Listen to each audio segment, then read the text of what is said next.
galera, hoje esse vídeo é para mostrar, para testar, né, a P90 no Crossfire. Bom, vamos lá.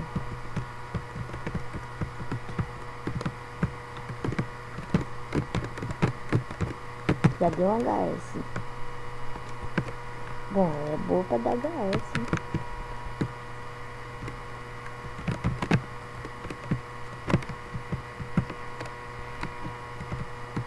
Bom, na minha opinião, ela é boa para dar HS.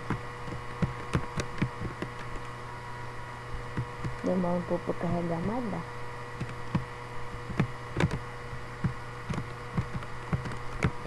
Terceiro kill já. Ah, merda. 3/2. Bom, gente, eu gostei muito dela.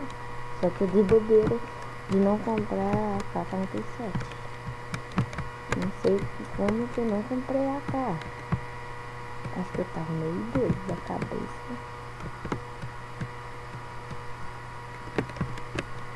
Ué, os caras estavam credo. Então é isso, só vou testar a P90 mesmo.